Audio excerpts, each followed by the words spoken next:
નમસ્કાર વિદ્યાર્થી મિત્રો, આજના વિડીયોની અંદર આપણે ધોરણ 9 વિષય ગણિતનું વાર્ષિક પરીક્ષા માટેના મોસ્ટ એમપી પેપરનું સોલ્યુશન કરવાના છીએ। તમારે ટોટલ મિત્રો 80 ગુણનું પેપર આવશે, જેમાં તમારો વિભાગ એ હેતુલક્ષી છે અને એમાં 24 ગુણના પ્રશ્નો આવશે। ઓકે, તો મિત્રો પહેલાં આપણે વિભાગ એનું સોલ્યુશન કરીશું અને બાકીના વિભાગ બી સી ડીમાં તમારે કયા કયા ચેપ્ટરમાંથી પ્રશ્ન પૂછાય છે એ તમને જણાવીશું અને દાખલા અને રીત સ્ક્રીનશોટ લઈને તૈયાર કરી નાખજો। તો મિત્રો પ્લીઝ વિડીયોને અંત સુધી જોજો। આ ઉપયોગી વિડીયો માટે આપણી ચેનલને સબસ્ક્રાઈબ કરજો। જો મિત્રો પહેલાં વિભાગ એની અંદર તમને એમસીક્યુ આપેલો છે કે પ્રશ્ન છે 10 અને 11 વચ્ચેની સમય સંખ્યા ખાલી જગ્યા છે, તો એમાં જવાબ આવશે બી આવશે 87/8। ઓકે, પછી બીજા નંબરનો પ્રશ્ન, બહુપદી 5x ની 3 ઘાત પ્લસ 4x નો વર્ગ પ્લસ 7x ની ઘાત કઈ થાય? બહુપદીની ઘાત એટલે મિત્રો જે મોટામાં મોટી ઘાત દેખાય બહુપદીની ઘાત કહેવાય। તો એમાં 3 જવાબ આવે એટલે કે ઓપ્શન સી આવશે। ત્રીજું છે ઉગમ બિંદુ ઓને સંગત કઈ સંખ્યા સંકળાયેલી હોય? હવે ઉગમ બિંદુ ઓની પાસે તો 0 0 સંખ્યા હોય, એટલા માટે એમાં ઓપ્શન એ જવાબ આવશે 0। ચોથો પ્રશ્ન, નીચેનામાંથી કયું બિંદુ સમીકરણ x - 2y = 4 નો ઉકેલ છે? તો આપણે મિત્રો આની અંદર x અને y ની કિંમત મૂકશું ને જે જવાબ કમ્પ્લીટ 4 આવે એનો ઉકેલ થાય, એટલે ઓપ્શન સી જવાબ આવશે આમાં 4 અને 0। ઓકે, પાંચમો છે ખૂણો એ અને બી રૈખિક જોડના ખૂણા છે, ખૂણો એ 140 છે, તો ખૂણો બીના કોટિકોણનું માપ શોધો। તો પહેલાં ખૂણો બી કેટલા અંશનો થાય? તો 40 અંશનો થાય। હવે કોટિકોણ એટલે બે ખૂણાનો સરવાળો 90, તો ખૂણો બી 40 થઈ ગયો, તો ખૂણો એના કોટિકોણ કેટલાનો થાય? 50નો, એટલા માટે પાંચમાં ઓપ્શન બી જવાબ આવે। છઠ્ઠું, લીંબુના 2 ટુકડા કરતાં મળતા પ્રત્યેક લીંબુના ટુકડાની કુલ સપાટીનું ક્ષેત્રફળ। હવે જો મિત્રો લીંબુના 2 ટુકડા કરો એટલે અર્ધગોળાકાર બનશે, તો અર્ધગોળાકારની કુલ સપાટીનું ક્ષેત્રફળનું સૂત્ર થાય 3πr², એટલા માટે ઓપ્શન સી આવશે। પછી આપણે કૌંસમાં ખાલી જગ્યા પૂરવાની છે। સાતમું છે કે આપેલ આકૃતિમાં ઓ ઈની લંબાઈ ખાલી જગ્યા છે, હવે ઓ થી ઈની લંબાઈ, તો મિત્રો આ આપણે વર્ગમૂળ 3 જવાબ આવશે આમાં, વર્ગમૂળ 5 જવાબ આવશે। ઓકે, પછી આઠમું છે બિંદુ 7 પોતનું x અક્ષથી અને y અક્ષથી લંબ અંતરનો સરવાળો, તો આઠમામાં જવાબ આવશે 12। નવમું, દ્વિચલ સુરેખ સમીકરણ x + 2y = 6 માટે a + b કેટલા થાય? તો એમાં જવાબ આવે 3। 10મું છે એમાં તમારે જો રેખા એમ અને એનને એલ છેદે છે અને આપણે એમાંથી અનુકોણની જોડ શોધવાની છે, તો અનુકોણની જોડ થશે મિત્રો ખૂણો 1 અને ખૂણો 5। 11મું છે એમાં એ 40 મીટર, બી 24, સી 32, આ ત્રિકોણની 3 બાજુઓ છે, તો એનું એસ કેટલો થાય? એસ એટલે કે અર્ધ પરિમિતિ કેટલી થાય? તો ત્રણેય બાજુનો સરવાળો ભાગ્યા 2 એટલે જવાબ આવશે 48 મીટર।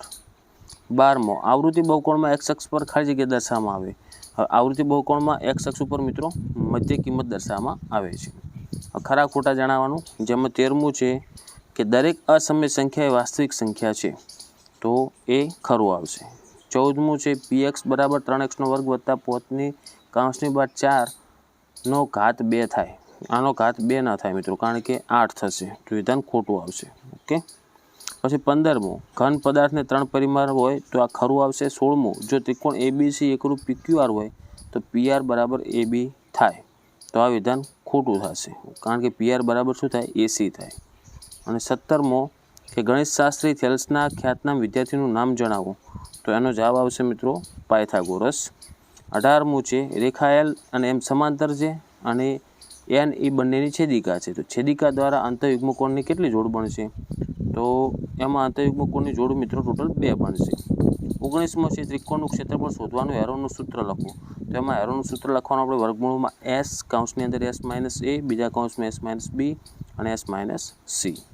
પછી 20મો છે 1 થી 3ના વર્ગની મધ્ય કિંમત કેટલી થાય?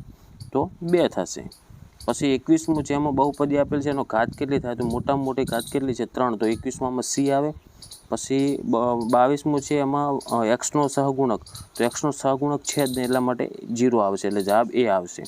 પછી 23માં શંકુનું ઘનફળ, તો એનું સૂત્ર થાય 1/3 πr² h, એટલે કે ઓપ્શન બી। 24મું છે અર્ધગોળાનું ઘનફળ, તો એનું સૂત્ર થાય 2/3 πr², તો ઓપ્શન સી આવે। હવે વિભાગ બીમાં જુઓ, આમાં 25મો કિંમત શોધો, 26મું છેદનું સમીકરણવાળો દાખલો આવશે તમારે, જે બીજા ચેપ્ટરનો છે। પછી 27મો એ પણ બીજા ચેપ્ટરનો જ છે, શૂન્ય શોધવાના છે, ચકાસવાના છે। ઓકે, પછી 28મો છે એ પ્રકરણ 3નો છે યામ ભૂમિતિનો. પછી 29મો પ્રશ્ન એ પ્રકરણ 4 દ્વિચલ સુરેખ સમીકરણનો પ્રશ્ન. પછી 30મો પ્રશ્ન છે વ્યાખ્યાઓ લખવાની છે, તો એમાં પ્રકરણ 6, 30 અને 31 આ બંને પ્રકરણ 6ના છે. ઓકે. પછી 32મો એ પ્રકરણ 7નો પ્રશ્ન છે ત્રિકોણ.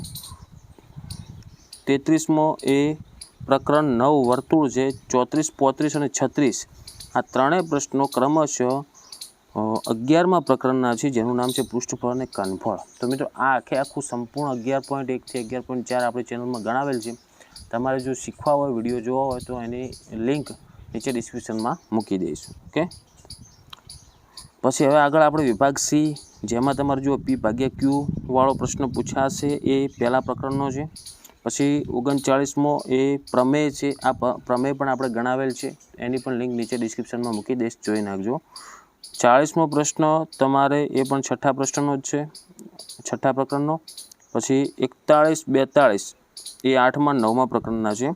અને હવે જુઓ આગળ 43 અને 44 આ પ્રશ્નનો સ્ક્રીનશોટ લેજો એવું હોય તો. આ પ્રકરણ 10ના છે હેરોનું સૂત્ર. હવે હેરોનું સૂત્ર એ આખું ચેપ્ટર આપણે ગણાવેલ છે, એની પણ લિંક નીચે વિડીયોની નીચે ડિસ્ક્રિપ્શનમાં મૂકી દઈશ, એ પણ તમે જોઈ નાખજો. અને ફરી જુઓ 45, 46 11મા પ્રકરણના છે. એટલા માટે તમારે 11મું પ્રકરણ, 10મું પ્રકરણ અને 12મું પ્રકરણ આ ખૂબ જ અગત્યના છે.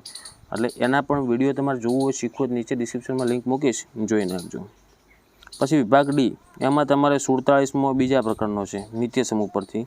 48 ને 49 જે પ્રશ્ન છે એ આંકડાશાસ્ત્રના છે, એ પણ આપણે ગણાવેલ છે. ઓકે.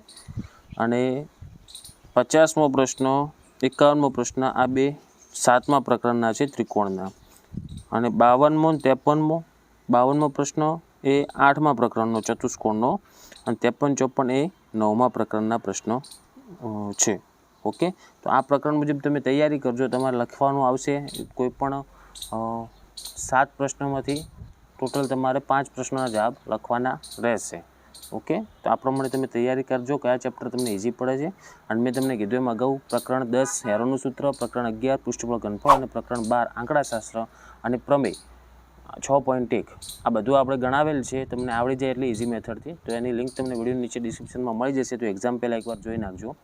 ઓકે મિત્રો, તો આશા રાખું છું કે વિડીયો તમને ઉપયોગી બન્યો છે. તો વિડીયોને લાઇક કરો, બીજા મિત્રોને શેર કરો, અને આવા ઉપયોગી વિડીયો માટે આપણી ચેનલને સબસ્ક્રાઇબ કરજો. બધા જ વિદ્યાર્થીઓને એક્ઝામ માટે બેસ્ટ ઓફ લક. હવે મળશું મિત્રો આપણે નેક્સ્ટ વિડીયોમાં. Thank you so much for watching my videos. Thank you so much.